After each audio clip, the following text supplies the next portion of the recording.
I'm Doug Johnson. I'm the Executive Director of the McLean County Arts Center here in Bloomington, and we organized the Painter's Pedagogy exhibition, a show of Harold Greger's artwork, that of his circle, and his former students. I think in many ways it's the best show we've ever had. We have 60 artists with 72 artworks, and it shows a tremendous depth of the influence that Dr. Greger had on his students. It'd be artificial to talk about Harold Greger's artwork and his life without also talking about Harold Boyd and Ken Holder, both of whom were vital for the environment and community of artists and teachers at Illinois State University. Harold Boyd first came to ISU as the university was expanding in the late 60s, and Ken Holder, who had gone to the Art Institute of Chicago and was teaching at Western Illinois University, came to ISU with that initial expansion. And while Ken had been at Western Illinois University, Harold Greger had been a visiting artist while he was still living in California. And so Ken was very excited to bring Dr. Greger to ISU, and it made a huge difference, affording the school to offer Masters of Fine Arts degrees, but also Dr. Greger had a tremendous reputation as a teacher, so that was terrific. But there had to be a lot of pressure on Harold Greger coming here to play such a keystone role with the establishment of the College of Fine Arts and the Visual Arts program. And he certainly took that seriously. He was very dedicated to his studio, and indeed he was able to show with some of the most important galleries in the world in New York City. His experience working with Ivan Karp's gallery and at Tibor Denage set a high bar for other artists and gave access to more sophisticated understandings of the art world than generally students are able to get anywhere. Taking classes with Dr. Greger could be a challenge because he had very high expectations. I think a lot of that came from his experience at Ohio State University, where he had received his doctorate degree, and he studied with Hoyt Sherman. Sherman was an incredibly influential artist and teacher who was famous for his flash labs and understanding optics through exercises.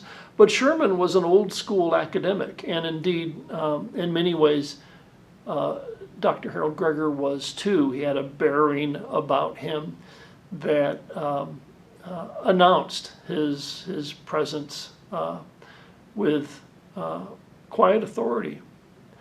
But that's not to say he was staid or reserved in his dealings. As much as you knew you were having to step up when you entered his classroom, he was able to have very warm and generous relationships with his students, maybe even more particularly after they had graduated. So I was able to talk to Dr. Greger as I was finishing my MFA program, which I did at Northern Illinois University.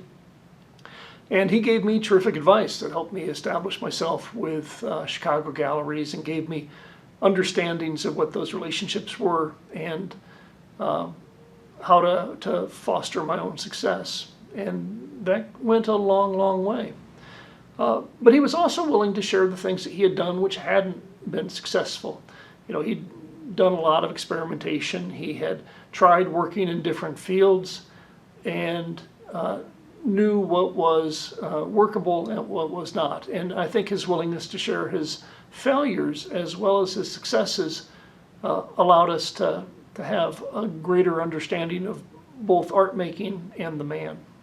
I've been a landscape painter since I went to Northern Illinois University. While I was at ISU and in his painting class, I did 2 landscape paintings. One was a small one that was pretty lovely, And the other one was a bigger effort, and I remember Dr. Greger came and looked at the work during a critique, and he said, well, that's pretty stiff.